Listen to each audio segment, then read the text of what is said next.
ആരെങ്കിലും കണ്ണൂരുകാരുടെ ചെമ്മീൻ ചോറ് തിന്നിട്ടുണ്ടോ? കണ്ണൂരുകാരെന്താണെങ്കിലും തിന്നിട്ടുണ്ടാവൂലേ? മറ്റു ജില്ലക്കാരോടാണ് കേട്ടോ എൻ്റെ ചോദ്യം. അപ്പം ഇത് കേൾക്കുമ്പോൾ ചിലർ വിചാരിക്കുന്നുണ്ടാവും നമ്മളിപ്പോൾ ഇതിനെ ഓല ചോറ് തിന്നണേ, നമുക്ക് നമ്മളെ ചോറ് തിന്നാൽ പോരേന്ന്. സംഭവം എന്താന്ന് വെച്ചാലേ എനിക്ക് കണ്ണൂർ റെസിപ്പീസൊക്കെ നല്ല ഇഷ്ടമാണ് കേട്ടോ. കാരണം എന്തോരം വെറൈറ്റി റെസിപ്പികളാണല്ലേ ഓലത്. അങ്ങനെ കണ്ണൂരുകാരുടെ ഫുഡിനോടുള്ള മുഹബത്ത് കാരണം ഇപ്പം ഞാൻ വീട്ടിൽ തലശ്ശേരി ബിരിയാണിയാണ് കേട്ടോ സ്ഥിരമായിട്ട് ഉണ്ടാക്കാറുള്ളത്. ഇന്നലെ ഇക്ക ചെമ്മീൻ കൊണ്ടുവന്നപ്പോൾ ഞാൻ വിചാരിച്ചു കുറേ കാലമല്ലോ ഈ ചെമ്മീൻ ചോറ് എന്ന് കേൾക്കണം. ഇന്നിപ്പോൾ എന്താണെങ്കിലും അത് ഉണ്ടാക്കിയിട്ട് തന്നെ ബാക്കി കാര്യമെന്ന്. ഇക്കയാണെങ്കിൽ ഉച്ചക്ക് ചെമ്മീൻ ബിരിയാണി തിന്നാന്നുള്ള സന്തോഷത്തിലാണ് കേട്ടോ വന്നത്.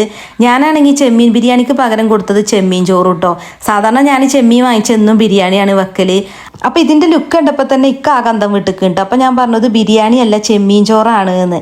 അപ്പോൾ എങ്ങനെ ഉണ്ടെന്ന് ചോദിച്ചപ്പോൾ ഇക്ക പറയുകയാണേ ചെമ്മീൻ ബിരിയാണീൻ്റെ അത്ര എത്തൂലാന്ന്. അത് കേട്ടപ്പോൾ എനിക്ക് ആകെ സങ്കടമായിട്ടോ. ഞാൻ ഇപ്പോൾ എത്ര കഷ്ടപ്പെട്ട് വീഡിയോ ഒക്കെ എടുത്തതാണ്.